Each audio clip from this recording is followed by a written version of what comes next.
Welcome in the spread. My name is Captain William Toney, and today we're out on the Big Bend of Florida, and we're going to do something a little bit different. We all know right now fishing is under attack at 4 ways to Sunday, and as far as species that can be kept and species that cannot be kept, you better keep the Bible of all of it in your back pocket because the regulations and things change so rapidly. Grouper right now in the state of Florida is looking like we're going to get maybe 2 months this year and possibly a closure next year. But one thing that I found about inshore grouper in shallow water is they're great fun on light tackle, as you can see what I'm holding. Now, we're going to start out with some light tackle and maybe move to some bigger plugs like I got here next to me to try to catch some bigger fish. But, you know, and 12 to 18 to 22 inch grouper on 10-pound tests is quite the battle. And we're going to start out throwing some soft plastics on some, shallow rocks like that and have some fun today. If you are an inshore angler, say like in the middle of the United States, and you catch smallmouth bass, a lot of my clientele have told me that these small grouper fight just like a large smallmouth bass on one of the Great Lakes or rivers up north. But we're here in the Gulf, so we're going to catch some of these Gulf smallmouth grouper. And then we're going to maybe catch some bigger ones, and we'll see what happens today. And we're going to show you all the techniques and tactics that you know so you can be successful.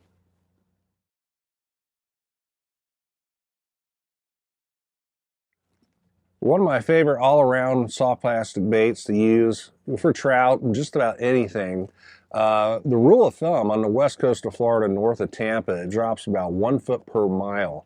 So I'll catch trout, I'll catch sea bass, I'll catch Spanish mackerel, bluefish, ladyfish, small gag grouper and things, and even get broke off on some big ones with the Marilure Little John. They also make a much larger one, which is another 1.5 inches longer, called a provoker, which is also a great bait. One of my favorite colors is the watermelon red flake.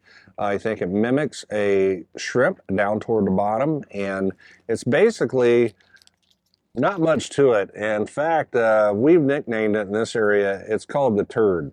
It is blunt on one end and pointed on the other, but it does catch fish, and it's a great lure to keep in your arsenal. So we're going to hook it up just simply on a 1/8 ounce jig head by just putting it down the middle.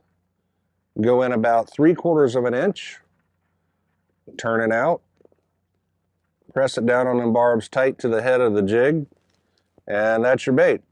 Pretty simple. And it has a darting action, so that's why I think it mimics the shrimp. I let it fall to the bottom, and we're going to use a vertical retrieve. And let's see if we can get some grouper to hit on it.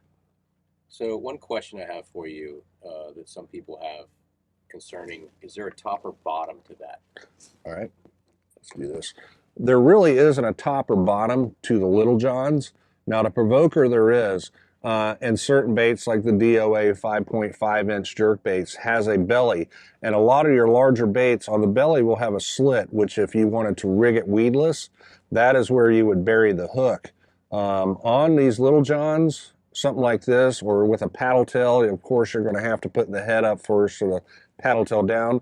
There's really no up or down or anything about that. That's what the simplicity and ease of using this bait is for. And it just makes a darting action, and I don't know, but the fish love it.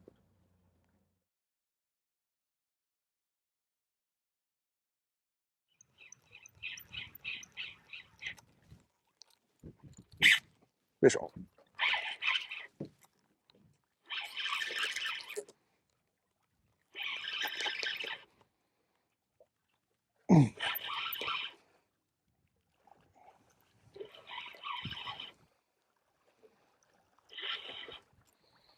Well, a little bit better fish. I switched to a larger plug here.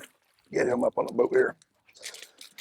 One thing you do want to do is be very, very careful of a mad gag grouper with a plug in his mouth. I always like to let them settle down just a little bit. So what I did, I jigged a little bit with a small bait. Prior to coming here today, I saw some nice fish on this rock and switched to a larger shallow diving Rapala F18 plug. And that color happens to be the Fire Tiger, and that fish whacked it. He still wouldn't be legal. He's probably Oh, 3 or 4 years ago it might have been legal. He's 20 inches, but now the legal size is 24. But even on a medium heavy spinning rod, that was got my heart going a little bit when that strike happened. So like I said, it's best to be very careful. What I like to do if I have anglers on board, have them higher than the fish. If they start flapping with that plug, someone can get hurt. Just a safety tip, something that I do on a lot of my big plugs is I crimp down all the barbs on those big trebles, because a grouper will get hung. Their mouth's so big, they get hung in the side and the mouth, and usually will not come off on a plug. But if you get stuck with one, it's a lot easier to pull it out with that barb crimped down than it is with that barb out. So let me grab a tool here and we'll get this fish loose and back over to the side.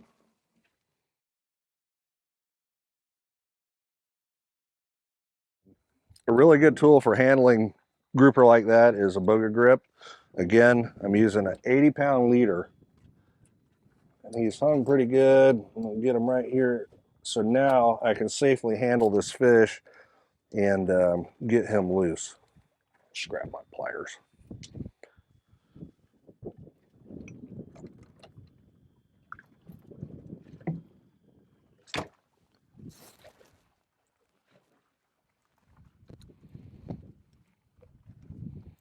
So I look professional here.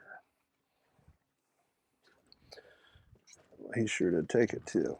Switch my strong arm here.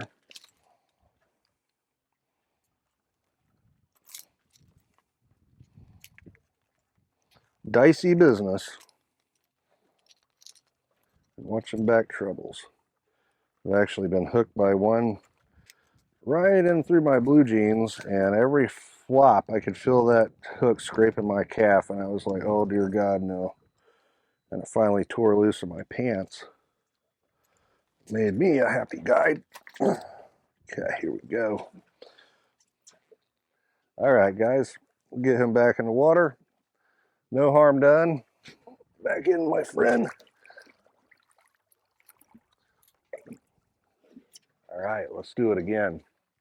I tell you what, it's something I don't do much guiding anymore because I'm an inshore guide, and a lot of our offshore guides in Florida are taking a beating on, the new regulations on these fish. But, it is a thrill to catch a big gag in basically 9 foot of water. I mean, you can look overboard and see the bottom right there. So it's a pretty fun strike. I've had it happen many times, but you never get tired of it. Let's see if there's another one there.